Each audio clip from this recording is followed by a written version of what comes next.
Conversation scientifique par Étienne Klein.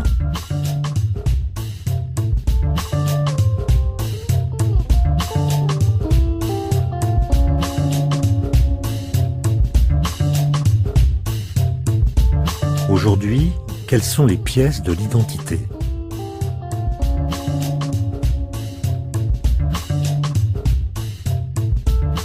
Nous avons naïvement tendance à croire que les organismes vivants sont composés d'entités stables qui, au jour de leur mort, se désagrègent et se dispersent.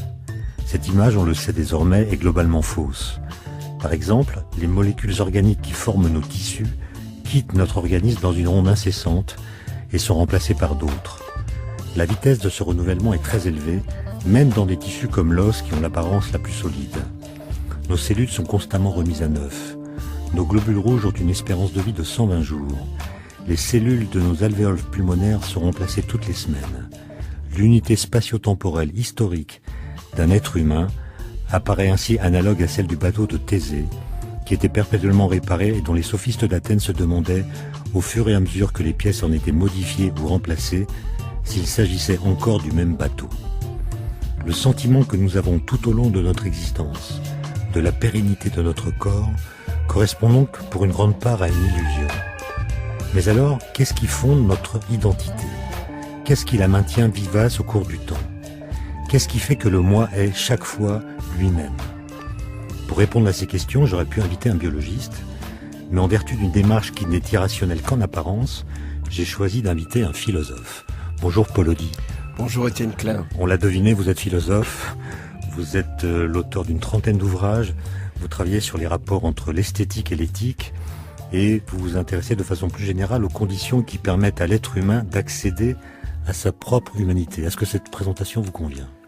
Oui, elle me convient assez parce qu'elle situe mon travail sur deux versants. Le versant qui essaye de s'intéresser à la création et aux raisons profondes de la création, et l'autre versant qui s'intéresse à la subjectivité humaine, les deux justement se retrouvant dans la définition de l'homme.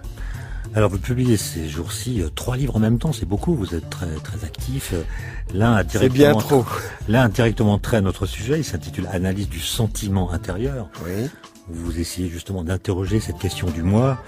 Le second s'intitule Au sortir de l'enfance.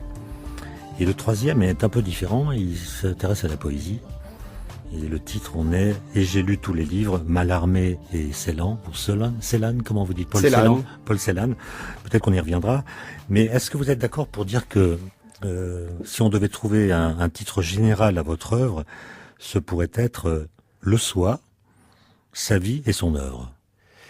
C'est effectivement ce qui m'est apparu après coup, après avoir publié un certain nombre de travaux autour de la subjectivité. Je me suis dit que je pouvais peut-être réunir 3 de mes livres sous ce titre général, Le soi, sa vie, son œuvre, parce que la question que j'y pose est celle du soi. C'est une question d'ailleurs qui m'est venue de mes lectures de Nietzsche, et c'est pour ça que ce triptyque que je rassemble sous ce titre commence par un livre sur Nietzsche qui s'appelle L'affaire Nietzsche, que j'avais publié il y a quelques années.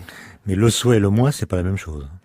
Ce n'est pas la même chose, et ça c'est très important. Bien que il n'y ait de soi que pour un moi, et il n'y ait pas de moi sans la dictée d'un soi, comme je l'appelle.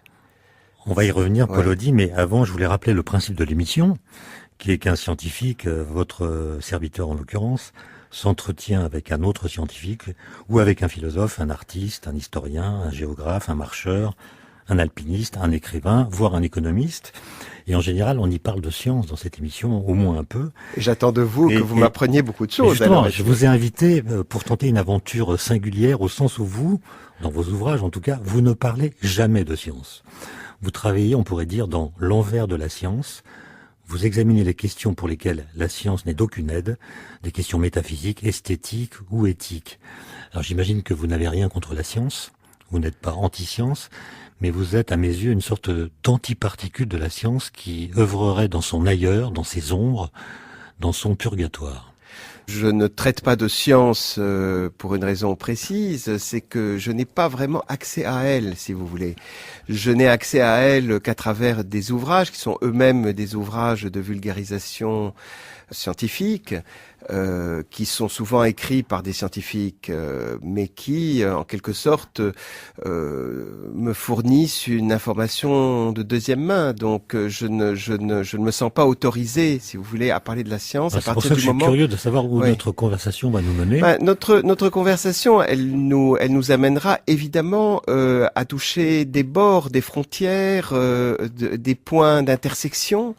Mais je ne m'aventurerai pas du côté de la science elle-même pour la simple et bonne raison que je n'y ai pas accès et je ne prétends pas pouvoir dire quelque chose. En revanche, je sais bien qu'il y a un courant de la philosophie actuelle représenté par la philosophie analytique, par exemple, qui s'intéresse énormément aux sciences cognitives. Mais là aussi, si vous voulez, les philosophes n'ont accès qu'à des résultats de la recherche, mais pas à la recherche elle-même. Et c'est en ce sens-là que je me sens beaucoup plus concerné par la recherche philosophique. Et je me sens autorisé à dire quelque chose au nom de cette recherche elle-même. Sur le plan de la science, je ne fais pas de la recherche. Alors, Paul Audic, je voulais quand même vous faire réagir à un certain nombre de citations que j'ai pu trouver. Par exemple, que j'ai eu la chance, quand j'étais plus jeune, d'avoir comme professeur un éminent personnage qui est Victor Weisskopf, grand physicien qui a été directeur du CERN. Et dans les cours qu'il nous donnait, il s'amusait à nous expliquer que, selon lui, la philosophie pose des questions générales et y apporte des réponses limitées, tandis que la physique pose des questions limitées et y apporte des réponses générales. Est-ce que c'est quelque chose qui vous semble pertinent ou est-ce que c'est une caricature? J'aimerais simplement que on puisse définir la limitation des réponses qu'apporte la philosophie. J'entends bien ce que cherche à dire Weisskopf. La certitude, elles n'ont pas la même certitude que les réponses scientifiques. Alors voilà, c'est ça. C'est-à-dire que il y a quand même quelque chose contre quoi bute la réflexion scientifique, c'est qu'elle utilise des outils, par exemple la catégorie de la causalité. Et cette catégorie de la causalité, si vous voulez, elle a besoin d'une explication qui ne se trouve pas au niveau de la causalité elle-même. Donc c'est la raison pour laquelle elle a toujours besoin d'un surcroît qui lui viendrait du fait qu'elle s'aventurerait du côté de la métaphysique. Alors il y a d'autres différences entre la science et la philosophie, ou entre la physique et la philosophie. C'est qu'elles n'utilisent pas les mêmes concepts, n'ont pas le même rapport au langage, ne reposent pas sur le même type d'organisation professionnelle. Aujourd'hui, les physiciens se rassemblent autour de vastes projets, ils collaborent au sein de laboratoires ou d'organismes qui peuvent être de très grande taille. Ils écrivent des articles dont le nombre de signataires peut allègrement dépasser la centaine, tandis que les philosophes continuent de suivre des trajectoires très individuelles et tiennent des discours plus habités, au sens où ils sont davantage présents dans ce qu'ils énoncent. Absolument. Et d'ailleurs, dans l'un de vos livres, celui qui s'intitule « Analyse du sentiment intérieur », vous citez José Ortega y Gasset, qui écrit ceci: « La philosophie n'a pas besoin, comme la science, de collaboration. Elle ne consiste pas à dire à autrui, mais à se dire elle-même. Elle n'est pas une activité de la société, mais un travail solitaire. Le philosophe est une sorte de Robinson. Et ce qui est caractéristique, c'est que le Robinson philosophique ne vit pas sur une île déserte, mais dans une île désertée, dont les habitants sont tous morts. » Fin de citation.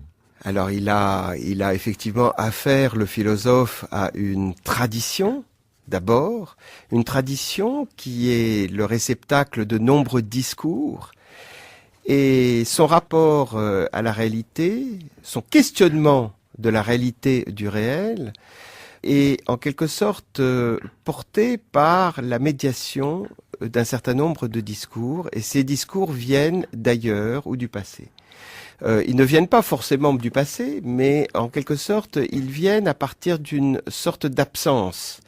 Et c'est cette absence qui nourrit ce dialogue de l'âme avec soi-même dont parlait Platon pour définir la philosophie. Alors il y a un philosophe que vous avez largement étudié, vous avez publié à son sujet, et je pense que vous êtes d'accord avec lui, c'est Wittgenstein. Lorsqu'il dit qu'il n'y a aucune continuité entre le projet des sciences et celui de la philosophie, les entreprises de la philosophie sont non seulement différentes, mais également indépendantes de celles de la science, Et l'argument principal de Wittgenstein, c'est que la caractéristique d'un problème philosophique, c'est que sa solution ne dépend jamais de l'acquisition d'une connaissance ou d'une information nouvelle, à la différence des problèmes scientifiques, qui avancent parce qu'on trouve des solutions aux problèmes posés. Il écrit par exemple dans ses carnets, « Lors même que toutes les questions scientifiques possibles sont résolues, notre problème n'est pas encore abordé. » Vous êtes d'accord avec ça? Alors, ce qu'il appelle d'autres problèmes, c'est les problèmes de notre vie. Alors, les problèmes de notre vie, qui sont très souvent liés au langage que l'on utilise, ce qu'il appelait lui-même les crampes mentales qu'il faut essayer de dissoudre. Ces problèmes-là, effectivement, ne sont pas abordés directement par la science, bien que la science puisse elle-même éclairer la situation de l'homme vis-à-vis de ses propres problèmes. Alors, vous avez raison de dire que ces problèmes sont de nature éthique.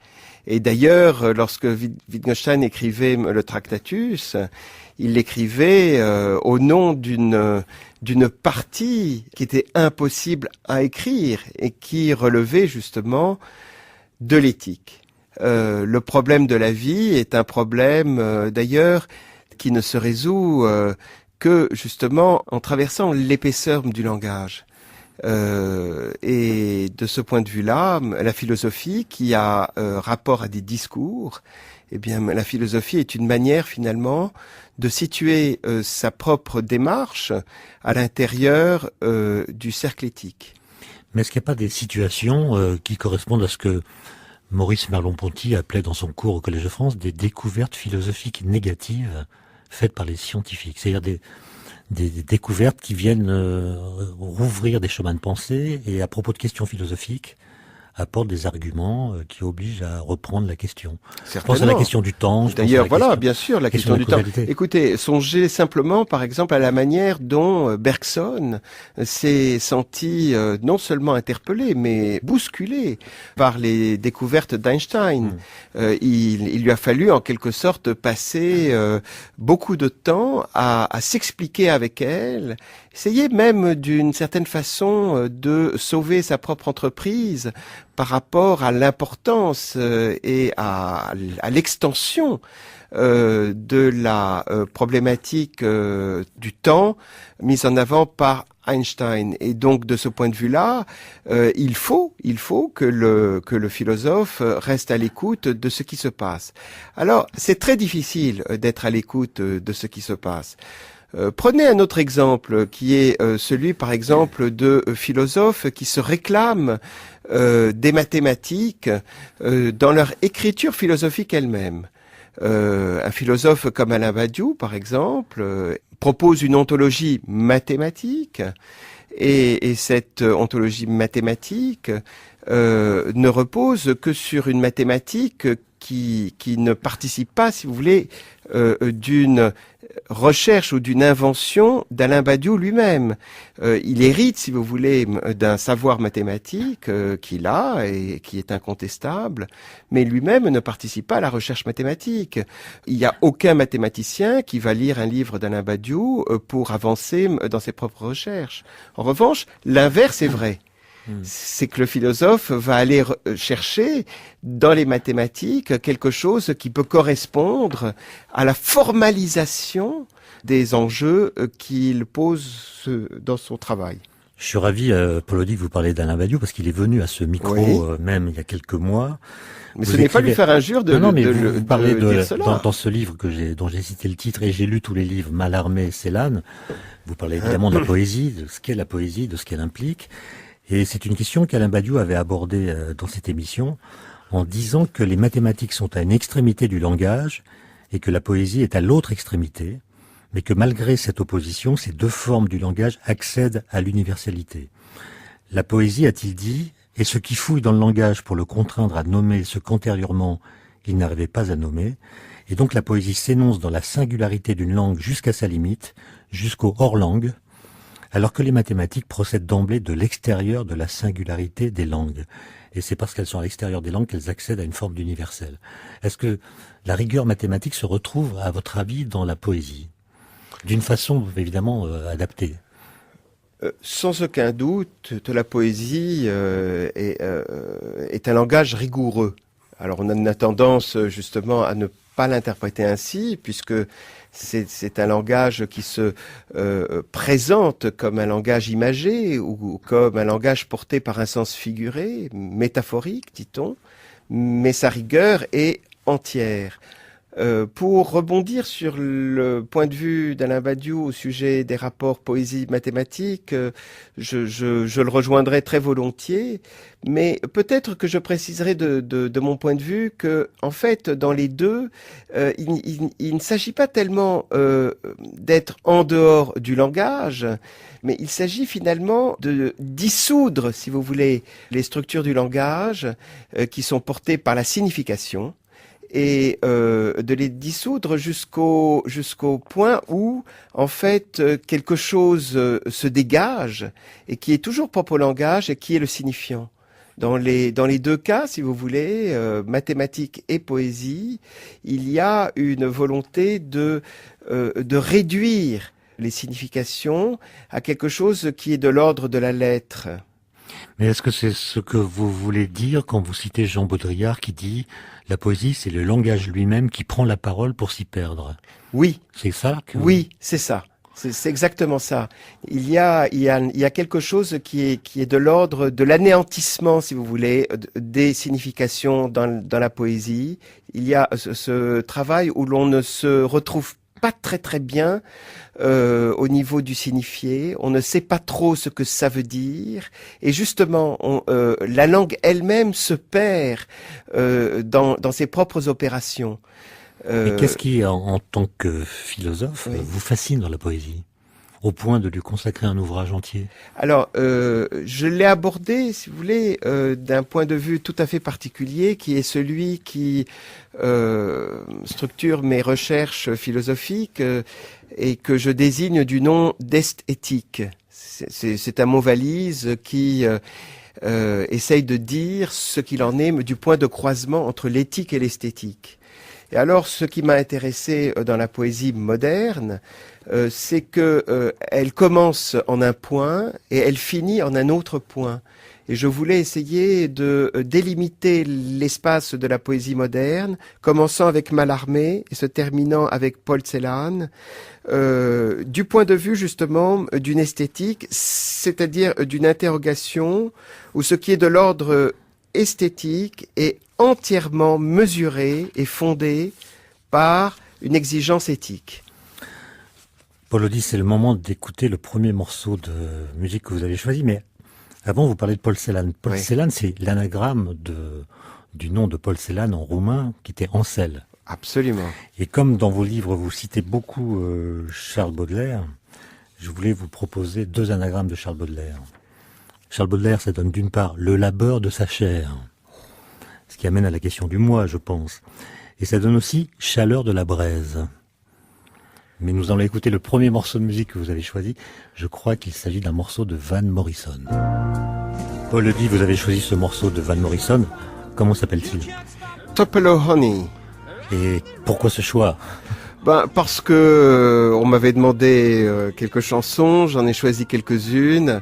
Celle-là me plaît parce que j'aime Van Morrison, j'aime sa fibre blues, j'aime le fait que ce soit un Irlandais qui est une sorte de troubadour américanisé. C'est quelqu'un qui a une sensibilité que j'aime particulièrement. En plus, il a appartenu à une époque de la culture occidentale qui est celle qui a eu son moment d'efflorescence dans les années 60, 70, où les liens avec la contre-culture étaient quand même décisifs. Et aujourd'hui, on n'en est malheureusement plus là du tout. Et nous avons plutôt une culture mainstream tout à fait normalisée. Alors, il y a un peu de nostalgie avec Van Morrison. J'ai l'impression que l'anagramme de Charles Baudelaire, le labeur de sa chair, vous a beaucoup plu. Ah, ça m'a beaucoup plu. D'autant plus que vous terminez votre livre sur l'analyse du sentiment intérieur en citant Baudelaire, justement, qui dit « Moi, c'est tous c'est moi ». Et la dernière phrase de votre livre, c'est « La vérité tient en effet à cet ultime paradoxe, jamais je ne suis autant toi que lorsque je suis moi-même. Donc c'est la conclusion de votre travail sur le moi, on va y revenir.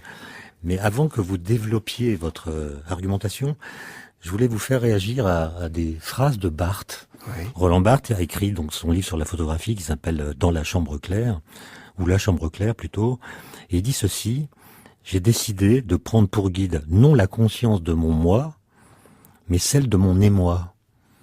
Est-ce que ça vous évoque quelque chose? Est-ce que le moi se donne par les émois qu'il contient?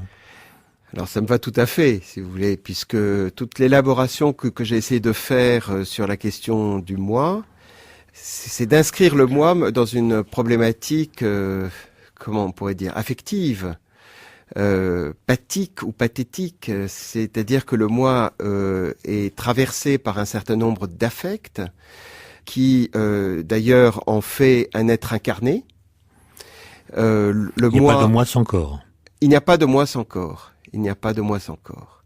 Et le corps lui-même, justement, trouve son unification, son unité, non pas dans le fait que ce soit une addition d'organes, mais au niveau de la chair sensible.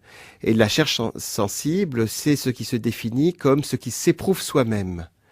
Alors, toute la question est de savoir, mais que recouvre ce soi-même quand on dit s'éprouver soi-même?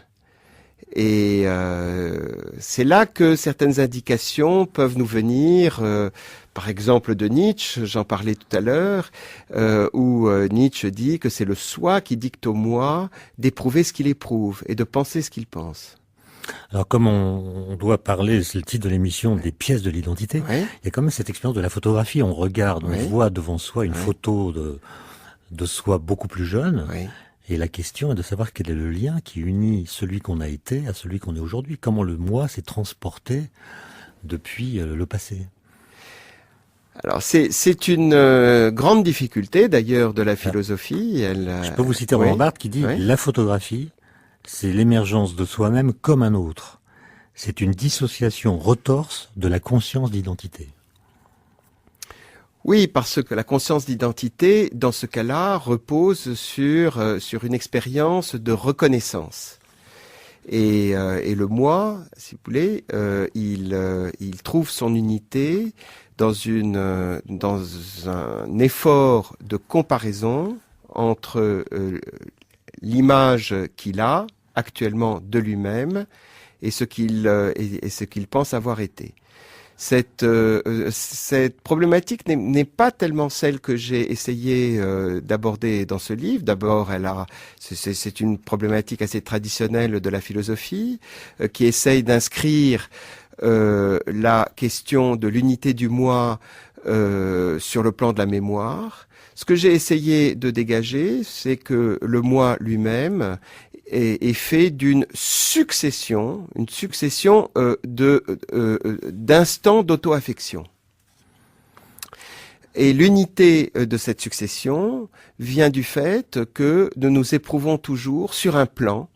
Et ce plan est le nôtre singulièrement, c'est-à-dire que le plan que j'appelle le plan d'immanence et d'impression de la vie est un plan sur lequel le moi est posé.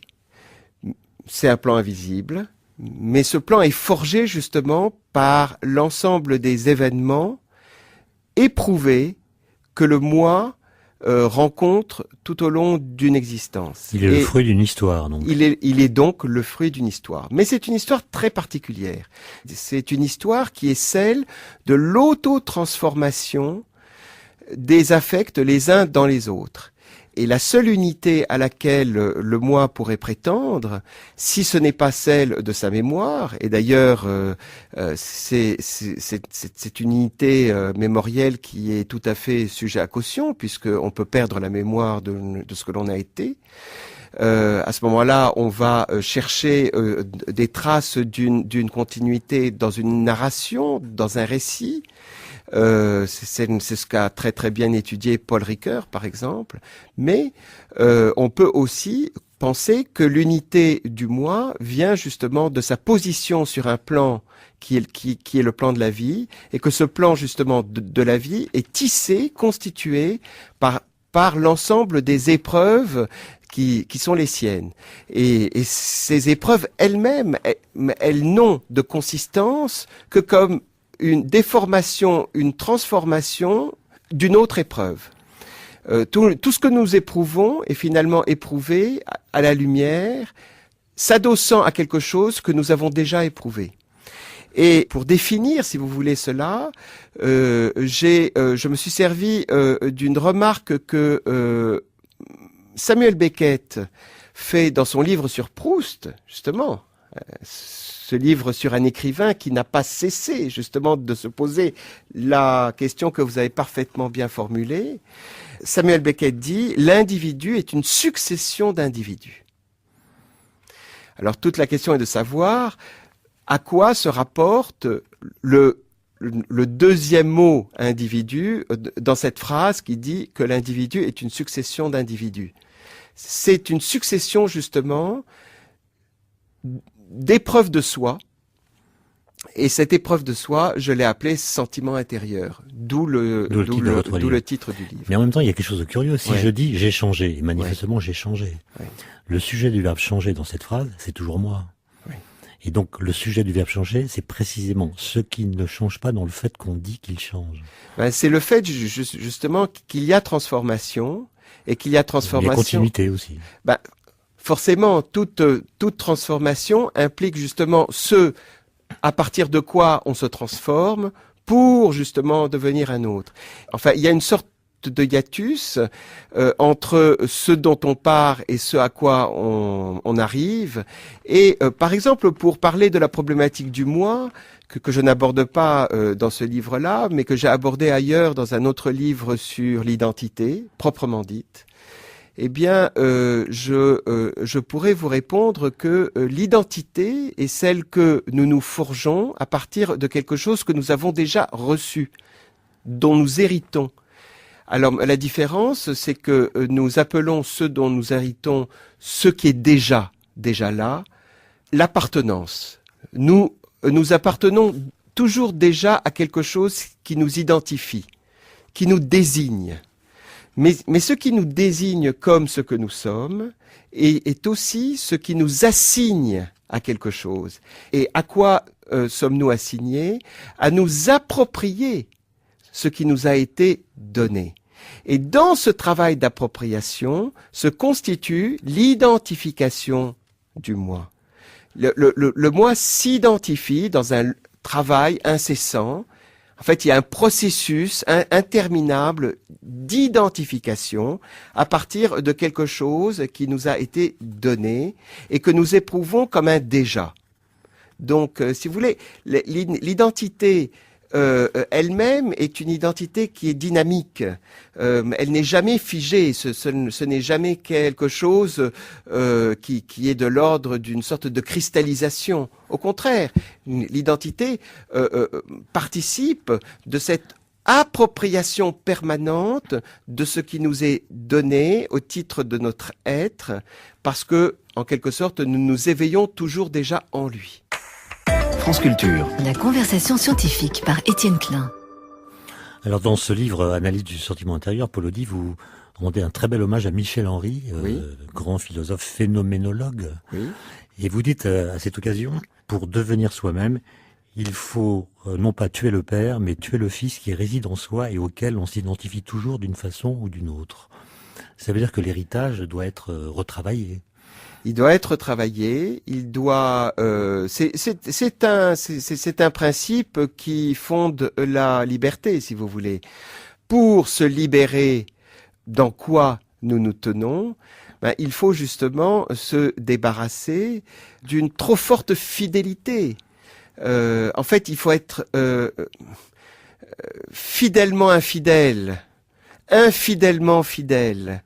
Il y a quelque chose de cette nature-là dans le devenir soi-même. Et si on n'y arrive pas, on n'a pas d'autre solution que de disparaître, pour devenir soi ailleurs.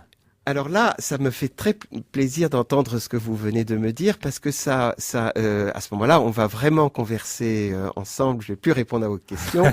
Je vais vous en poser. C'est quand même moi le chef. Oui, mais vous avez écrit un livre sur le physicien Majorana et cette disparition justement est la grande énigme de sa vie. Nous ne savons rien finalement de ce qui s'est passé. Nous savons simplement qu'il a disparu. Et ce physicien Majorana, moi-même, je l'ai découvert en lisant Sciascia et la disparition de Majorana, son roman. La disparition de Majorana, et j'ai été absolument fasciné par cette figure historique colossale, et j'ai été enchanté d'apprendre que vous aviez écrit un livre sur lui quelques années plus tard, enfin il y a quelques années que ce livre est paru. Et j'ai très envie de vous interroger sur ce qui s'est passé. Bon, Sciascia donne une interprétation de cette disparition. C'est une interprétation personnelle à laquelle vous ne semblez pas adhérer. C'est-à-dire que lui, il le place sur le plan du refus de la science. Comme si sa découverte des conséquences de la physique et de la physique nucléaire l'amenait finalement à se retirer de la science. Mais se retirer de la science voulait dire pour lui se retirer de la vie. Et c'est ça qui est quand même assez curieux. Parce qu'il aurait pu peut-être suspendre ses recherches. Ou donner l'alerte. Ou donner la lettre. Mais il ne l'a pas fait. Il ne l'a pas fait. Il a disparu en mars 1938. Il a disparu. C'est-à-dire 8 mois avant qu'on découvre parfaitement par hasard la fission de l'atome. Donc je ne crois pas en effet que Sciascia ait raison lorsqu'il dit que Majorana a entrevu les flammes d'Hiroshima, qu'il a deviné qu'il y aurait un jour des bombes atomiques. Personne n'en parlait. Et ces théories nucléaires qui étaient quand même très sommaires à l'époque ne permettaient pas de l'envisager. Oui, mais... Donc moi je pense plutôt à ce que vous disiez tout à l'heure. C'est-à-dire que, évidemment, je ne sais pas pourquoi il a disparu, pourquoi il a choisi de disparaître. Je ne sais pas pourquoi il a mis en scène sa disparition de la façon qu'il a choisi. Je ne sais pas s'il a décidé de disparaître 3 jours avant sa disparition, ou bien si c'est un projet longuement mûri pendant des années qu'il aurait actualisé comme ça brutalement au mois de mars 1938.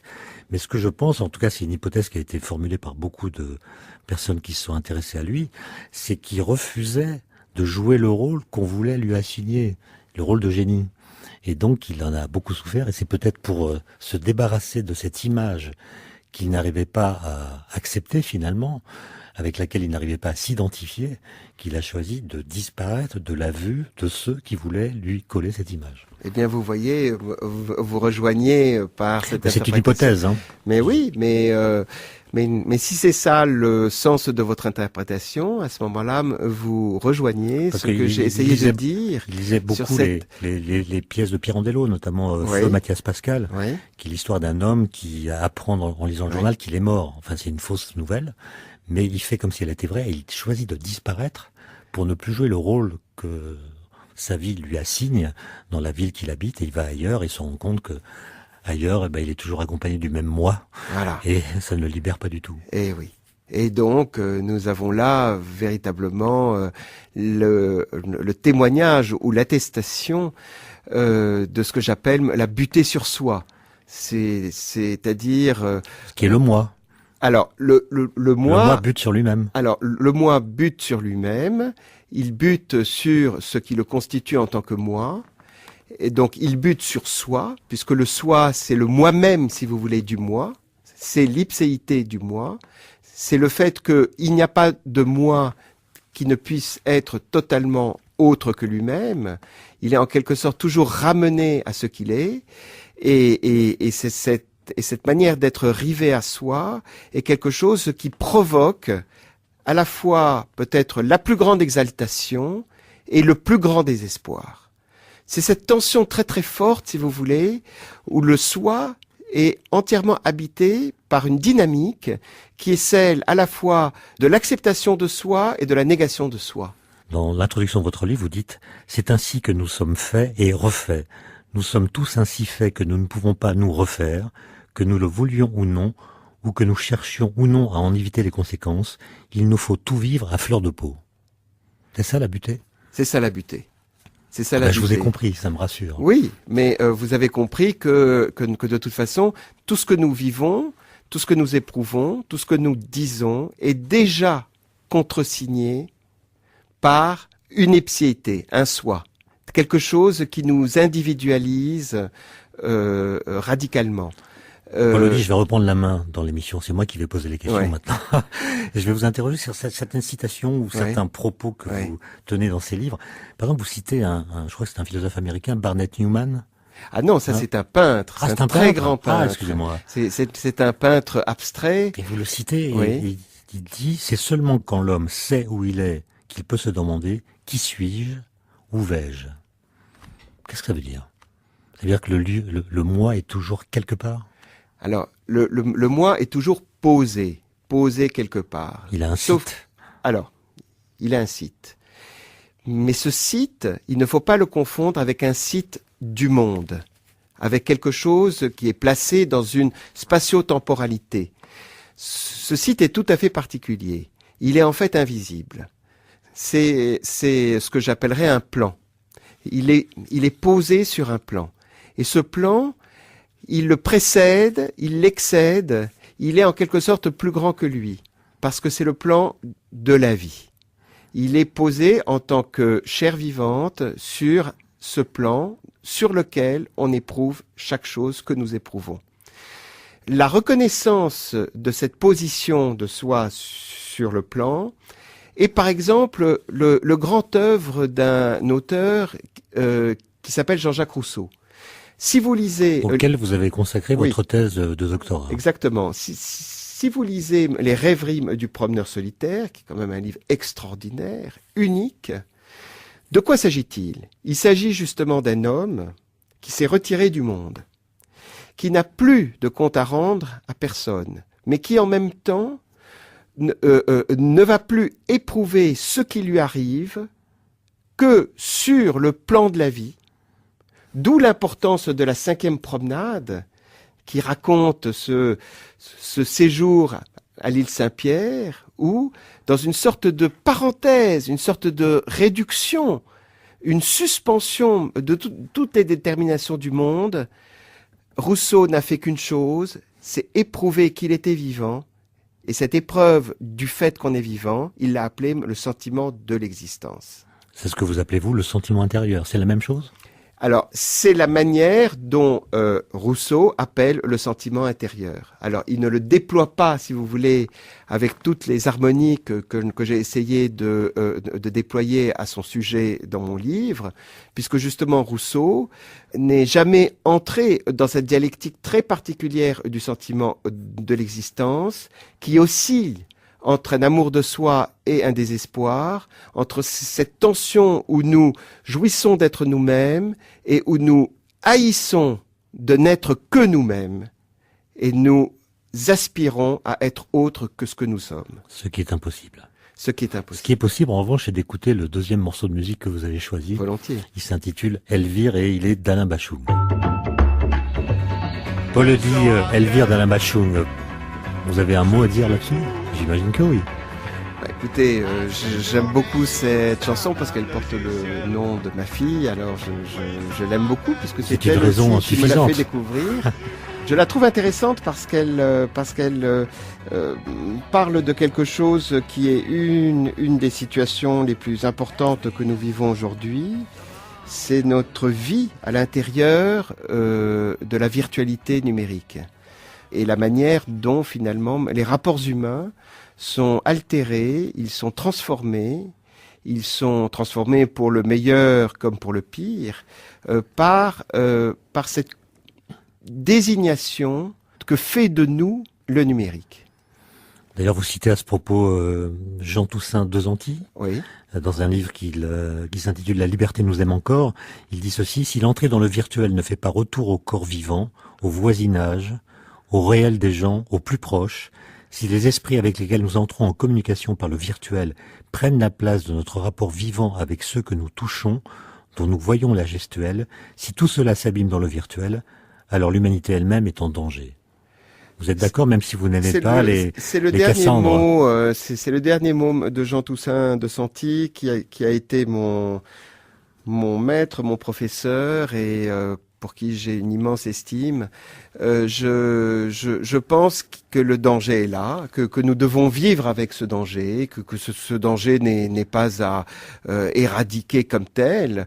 Il est au contraire une source de défi pour l'être humain, qui est de s'inventer justement une position existentielle à la hauteur, à la mesure de l'événement qui lui est arrivé, à savoir cette extension du champ numérique qui vient un peu comme la carte par rapport au territoire, recouvrir le territoire entier.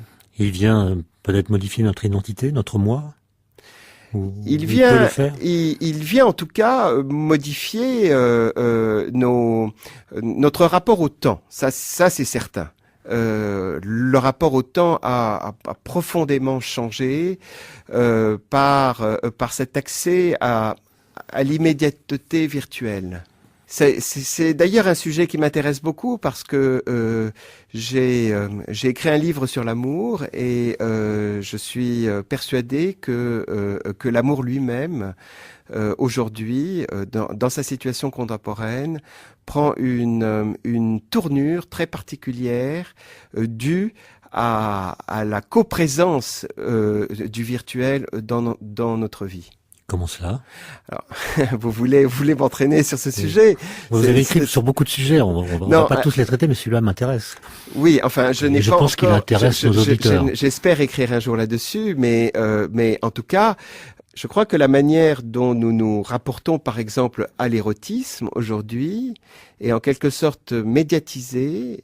Il est infiltré par des images, par des clichés, par des représentations, par des stéréotypes qui viennent d'une accessibilité immense à la virtualité sexuelle. Et donc, je pense que là, il y a quelque chose qui modifie, en tout cas dans le rapport à soi et le rapport à l'autre, nos représentations de l'amour charnel.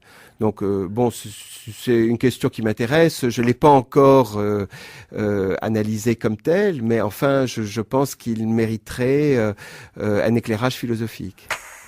France Culture, la conversation scientifique, Étienne Klein. Alors revenons, Paul Audy, à la question du moi ou de l'identité. Je sens à vous lire que vous êtes fasciné par Kafka. Qu'est-ce qui représente pour vous un génie, un homme capable de fulgurance? Un génie incontestablement, peut-être une des consciences humaines les plus avisées, les plus lucides et les plus aiguës qui soit. Kafka, c'est un écrivain absolument extraordinaire. Et c'est aussi un parcours dans la vie qui est tout à fait à la hauteur de sa littérature. Donc Kafka m'a appris énormément de choses et je dois dire que je termine mon livre par 2 aphorismes de Kafka qui vont eux-mêmes bien plus loin que le peu que j'ai réussi à dire dans ce livre. Alors Kafka, il a un regard sur les photos, en tout cas, qui ressemble à celui de Majorana. Je ne sais pas si vous l'avez remarqué. Mais vous citez, avant de parler des non, je n'avais pas remarqué, mais ça me plaît beaucoup. Les 2 aphorismes qui concluent votre livre, il y en a un autre que vous citez dès le début du livre, que j'ai lu et qui m'a bouleversé, en fait, sans que je sois capable de dire ce qu'il signifie. Cet aphorisme est le suivant: dans le duel entre le monde et toi, assiste le monde. C'est magnifique, mais qu'est-ce que ça veut dire? Pourquoi est-ce qu'il faudrait prêter main forte au monde? Il faudrait prêter main forte au monde parce que le monde ne se soutient pas lui-même. Il ne se soutient justement que de nous, que de notre présence. Il se soutient dans sa phénoménalisation, il se soutient de notre présence. Et cela est très important. Il est évident que le monde a existé sans nous.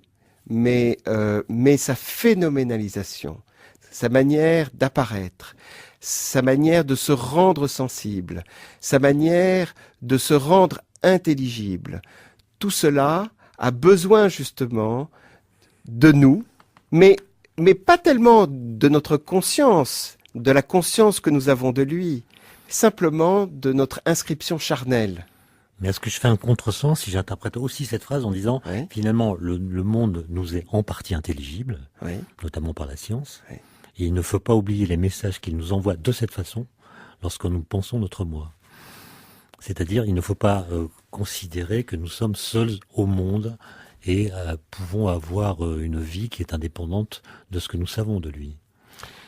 Ça, ce serait peut-être... Je tire la couverture à moi, là, c'est ça? Ça, c'est peut-être l'inversion même de l'aphorisme de Kafka, parce que on se serait attendu justement à cela. C'est-à-dire que, justement, je pense que la grande beauté et la grande étrangeté de cet aphorisme vient du fait qu'on aurait tendance à penser que l'on devrait être soutenu nous-mêmes par le monde, par le dehors, par les autres. Mais Kafka dit l'inverse. C'est le dehors que l'on doit soutenir. On doit en quelque sorte être au service de ce dehors, parce que sinon, ce dehors tient en lui une forme de fragilité essentielle, qui est de retomber dans le néant. C'est peut-être la définition même de la philosophie. Ça va donc très loin. Alors parfois vous avez des formules qui me cisaillent. Vous dites, page 63 de votre livre, vivre, c'est donc éprouver son propre avènement dans la vie. Ça veut dire que vivre, c'est pas du tout un acte passif, c'est une sorte d'engagement de tous les instants. C'est une forme d'action. En tout cas, c'est une extra-lucidité, oui, ça c'est sûr. C'est le fait que nous sommes éveillés à nous-mêmes par tout ce que nous sommes. C'est pas une affaire biologique, uniquement. L'acception biologique de la vie, si vous voulez, rend la vie une sorte de courant anonyme, auquel on serait associé par accident, ce que je ne conteste pas, mais la manière dont la vie se donne à soi est un don anonyme. Bon. Alors que dans la phrase que vous avez lue, il me semble très important de se rendre compte que il y a quelque chose qui m'est donné à moi comme moi-même, à chaque fois. Vous êtes vraiment, à vous entendre et à vous lire, quelqu'un de convaincu de cette espèce de réalité du moi. Réalité du moi, non, mais en tout cas, réalité du soi, oui. C'est ce que vous appelez l'ipséité. Ouais. Mais le moi, on pourra en détruire carrément l'idée Ouais. à partir d'un texte qu'on a tous lu en Ouais. classe de philosophie, un texte Ouais. de Pascal, Oui. que je rappelle. Ouais. Qu'est-ce que le moi, dit-il? Enfin, se demande-t-il. Un homme qui se met à la fenêtre pour voir les passants, si je passe par là, puis-je dire qu'il s'est mis là pour me voir? Non, car il ne pense pas à moi en particulier. Mais celui qui aime quelqu'un à cause de sa beauté, l'aime-t-il? Non, car la petite vérole qui tuera la beauté sans tuer la personne fera qu'il ne l'aimera plus. Et si on m'aime pour mon jugement, pour ma mémoire, m'aime-t-on, moi? Non, car je puis perdre ses qualités sans me perdre moi-même. Où est donc ce moi, s'il n'est ni dans le corps, ni dans l'âme? Alors où est-ce qu'il est, en effet? Alors Bonne question. justement, le moi, comme dit ce texte de Pascal, est un ensemble, un assemblage de propriétés. C'est d'abord cela. Et dans la conscience qu'il a de lui-même, le moi a conscience des propriétés qui le constituent. Je suis tel ou tel, je suis beau, je suis laid, j'ai telle corpulence, telle couleur de peau, etc. Le moi se réfléchit et se reconnaît dans un ensemble de propriétés. Et ces propriétés elles-mêmes, elles sont fluctuantes, évidemment, puisqu'elles vont se modifier au cours d'une existence. Et pour autant, ce moi, au-delà des propriétés qui le constituent, se rapporte à quelque chose qui l'entraîne justement à s'identifier à ses propriétés. Et ce qui l'entraîne à s'identifier à ses propriétés, c'est un certain sentiment qu'il a chaque fois de lui-même. Ce sentiment qui fait que il s'éprouve sur un certain mode, une certaine tonalité. Et cette tonalité préside justement au choix des propriétés qu'il identifie chaque fois. C'est de cette tonalité que je parle dans ce livre.